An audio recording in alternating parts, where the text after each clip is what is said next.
Olá pessoal, mais uma vez na aula de controle físico-químico de alimentos, e hoje a nossa aula é sobre adulteração de alimentos, adulteração, fraude. E a gente consegue ver que não é uma coisa tão incomum assim, né? Então, o que é a fraude de alimento? É a adulteração intencional de alimentos para ganho financeiro, tudo bem? Isso pode incluir a substituição deliberada, a diluição, falsificação ou falta de representação dos alimentos, ingredientes ou embalagens, ou mesmo declarações falsas ou enganosas feitas sobre o produto. Ou seja, medidas diferentes, a embalagem diz uma coisa, o produto é outro, quando diz que ele faz bem para uma coisa e não é comprovado cientificamente. Tudo isso é fraude, tudo isso contabiliza como fraude, tudo bem? Tudo que tem que estar no alimento tem que estar escrito na sua embalagem, certo? E isso não é uma coisa tão nova, tá bom? Aqui tem esse livro de Agricultura de 669 a.C., que foi escrito por Marcos Cato, que ele dizia que em Roma foram consumidos mais de 180 milhões de litros de vinho anualmente, tudo bem? Cerca de uma garrafa por cidadão por dia, isso lá antes de Cristo. E qual que era a fraude? Havia diluição da água do mar para reduzir os custos de produção. Ou seja, o vinho que era dado para as pessoas, o vinho que era consumido, comprado e pago como um suco de uva fermentado, tinha água do mar no meio. Isso é fraude, tá bom? E a gente pode entender que se tem água do mar, não tinha toda uma avaliação microbiológica, logo poderia trazer contaminação também, tá? Alguns casos documentados. Então tem aqui, ó, por exemplo, em 1985, nos Estados Unidos, um suco de laranja concentrado sem açúcar, tá? Dizia que era sem açúcar, mas tinha xarope de açúcar. Tudo bem? Então, não tem açúcar, mas tá lá, xarope de açúcar. Isso é fraude, tá bom? Em 2003, a União Europeia também declarou alguns, como a pimenta malagueta em pó adulterada com corante, certo? Em 2008, na China, tinha adição de melanina ao leite em pó. 2011, no Reino Unido, imitação de vinhos de marcas famosas, aquela coisa, né? Coloco com embalagens que usam nomes de empresas famosas, de marcas famosas, mas na verdade o produto é bem inferior. 2013, na Irlanda, a carne bovina era substituída por carne de cavalo. Em 2013, no Reino Unido, um mel Manuka Premium, que é de alta qualidade, foi substituído por misturas de mel comum, de baixa qualidade. E em 2014, na China, tinha mistura de carne vencida e de qualidade inferior com outras carnes para poder vender. Então, fraude sempre tem que a gente não vê, tá bom? Quais são os tipos de adulteração? Temos por diluição, que é misturar ingredientes líquidos de maior valor com outros de menor valor. Então, por exemplo, eu pego leite, que tem um alto valor, e coloco água no meio. Então, comparando, a água tem menos valor do que o leite. Eu estou diluindo o meu produto. Substituição. Substituir um ingrediente ou parte de um produto de valor maior por algo de menor valor. Igual o caso do mel. Peguei um de maior valor e coloquei de menor valor. Mal rotulado, tá? Até o rótulo estiver enganando, se ele não fala o que realmente é fraude. Então, ó, declarações falsas no rótulo ou na embalagem para obter ganho econômico. Dissimulação, que é ocultar o menor valor de um ingrediente ou produto. Lembra na aula de embalagens, de rotulagem? Tem que ter, tudo que tem no produto tem que estar no rótulo, tem que estar descrito os ingredientes. E se falta um porque ele tem o menor valor, a menor quantidade, isso é fraude também, tem que estar tudo ali.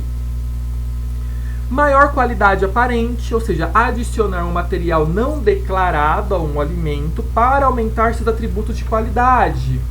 Falsificação, copiar o nome da marca ou o conceito da embalagem, fazer uma embalagem parecida para que a gente não leia, a gente compre por inércia. A gente olha e fala, nossa, é igual, já pega e compra, sem ler. Receita, método de processamento de um alimento para ganho econômico. E tem a questão de mercado negro e diversão, né? Venda em excesso de produto não declarado, ou seja, um produto que não está pagando impostos. Tudo isso envolve adulteração. Aqui tem alguns exemplos, tá? De acordo com a fonte aqui, Evangelista 1989, vou citar alguns. Então, por exemplo, ó, adulteração por adição de produtos inferiores. Então, ó, farinha de trigo, colocava farinhas inferiores. Nas farinhas inferiores tinha gesso. No leite tinha água. Tá? No mate tinha gravetos de erva mate, Então a gente vê aqui que tem alguma diferença. Ó, sal e açúcar aqui no final. Tinha areia no meio. Vinagre de álcool, tinha água diluindo. Vinagre de vinho, tinha ácido acético no meio. Então algumas fraudes. Adulteração por adição de produtos não permitidos. Tá? Então, ó, cloreto de cálcio era utilizado em massas de macarrão para evitar a formação de goma. Cloreto de cálcio é proibido. Tá? Nitrosina também é proibido. E o uso de nitrosina em vez de urease para dar a coloração a envoltórios de salsicha. Outro aqui, ó, amido, utilizado no iogurte para aumentar seu volume e espessamento. Não pode ter amido. Anilina, banhos de anilina em aves para que adquiram coloração amarelada e se passem por frangos caipiras. Até adulteração, gente, de espécie tem, tá bom? Outro exemplo, adulteração por substituição de constituintes. Então, ó, por exemplo, o leite, retirada do creme para fabricar manteiga. Trigo, extração das camadas mais superficiais do albúmen do trigo. Então tem bastante coisa. Adulteração por subtração e adição de constituintes. Aqui o azeite de oliva, parte do azeite é retirado e substituído por óleos vegetais. Você já usa o azeite porque, teoricamente, é melhor para a saúde do que um óleo vegetal normal, mas aí os caras tiram e colocam óleo normal para poder gastar menos e lucrar o máximo possível. Adulteração por extração e adição de constituintes. Então, ó, embutidos, a carne utilizada, que geralmente é moída, é substituída ou misturada com outras não usualmente empregadas na alimentação humana. Então, quando você come uma linguiça, uma salsicha, pode ter muita coisa ali no meio, tá bom? Adulteração por recuperação de alimentos. Carnes suínas e bacalhau. Ó, as carnes salgadas são lavadas para eliminar as manchas vermelhas ocasionadas pela bactéria Serratia marcescens. Então eles lavam o alimento para que ele tenha uma cara de novo, né? Recuperar o alimento. Isso é fraude. Olha esse aqui do peixe. Peixes alterados. Pincelagem nas guelras, né, nas brânquias dos peixes com corantes ou mercúrio cromo. Mercúrio cromo, gente, dois metais pesados. O mercúrio ele pode metilar e afetar os neurônios. Ou seja, uma adulteração que pode trazer um grave problema à saúde. Aqui, ó, adulteração pela qualidade do alimento. Então, ó, em carne, cortes de segunda ou terceira vendidos como de primeira. Tá bom? Ó, frutas colhidas antes do tempo e que não amadureceram nunca. Eles podem passar até um corante por cima para a gente pensar que está próximo do maduro. E como combater as fraudes? Tem que ter um fortalecimento dos regulamentos, né, e maior vigilância. Tem que ter mudança nos padrões de segurança e uma colaboração entre os envolvidos, ou seja, o governo, indústria, os centros de pesquisa, organizações comerciais e a próprio usuário, que é o consumidor. A gente tem que observar, ver se tem adulteração, denunciar, né? Porque denúncia de adulteração de fraude dá processos muito pesados, inclusive até fechamento de empresas. Continuando aqui, ó, para qualquer alimento ou ingrediente, sua natureza, composição, qualidade, processo de produção, tamanho da sua cadeia de fornecimento, ou seja, desde quando foi produzido até chegar na mesa do consumidor, a origem geográfica é oportunidade para fraude, ou seja, em todos os momentos da cadeia produtiva, você tem um momento ideal para fraude. Quais são os fatores específicos que oferecem?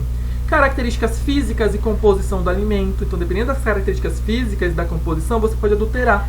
Então, o leite, eu posso colocar água, colocar um pouco de água em vez de leite. Ninguém vai perceber, isso é diluição. Tecnologias disponíveis para adulteração, né, para que você não seja pego. Isso leva um conhecimento, ou seja, não é qualquer pessoa que está envolvida na adulteração. São pessoas formadas, graduadas e pós-graduadas. Simplicidade ou a complexidade das tecnologias para adulteração. Tem coisas simples, tem coisas muito complexas. Acessibilidade às linhas do processo, ou seja, qual acesso as pessoas que vão fraudar têm ao alimento. Complexidade e transparência da cadeia de fornecimento, ou seja, desde que eu peguei o produto, passou pela indústria, chegou no mercado, chegou na minha mesa, teve transparência em toda essa cadeia? Identificação da fraude, né, conseguir ver. E a gente consegue perceber que no alimento sólido tem uma oportunidade menor de adulterar comparado com o líquido. Então, no líquido, eu tenho uma maior facilidade para adulterar. Por quê? Por exemplo, leite em pó. Se eu jogo qualquer coisa no meio, você percebe. E é mais complexo, né? Eu tenho que fazer liofilização do leite líquido para produzir o leite em pó.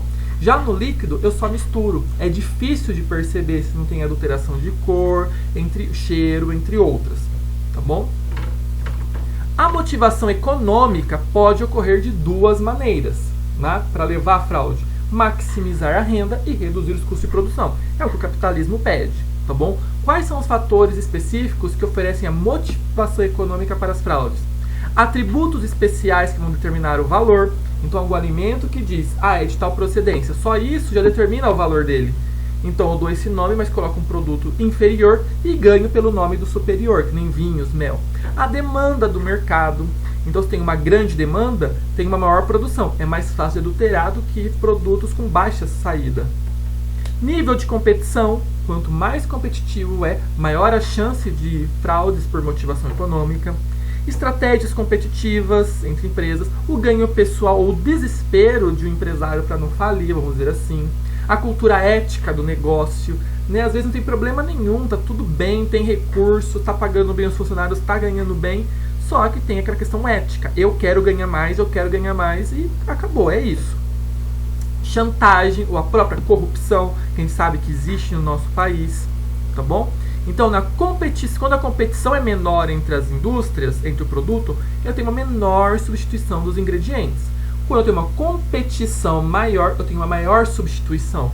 Porque eu tenho uma competição maior. Então, para eu ganhar, tenho que comprar produtos meus. Para isso, tenho que reduzir o custo para vender. Então, eu vendo com o nome, mas eu utilizo um produto de baixa qualidade. Assim, eu consigo ter lucros e ganhar na competição. Então, primeira coisa, o ciclo de medidas do controle à fraude. Primeiro, caracterização inicial da vulnerabilidade. Tá? Ou seja, onde que é a vulnerabilidade para que ocorra a fraude. O segundo é avaliar a vulnerabilidade à fraude dos alimentos. Ou seja, aqui no primeiro, eu vejo em qual etapa é fácil de adulterar. No segundo, eu avalio como eu posso adulterar dentro dessa vulnerabilidade. Quais são os procedimentos que podem causar adulteração dentro desse ambiente vulnerável. Introduzir estratégias de mitigação, tá? Para reduzir uma fiscalização, maior controle de qualidade.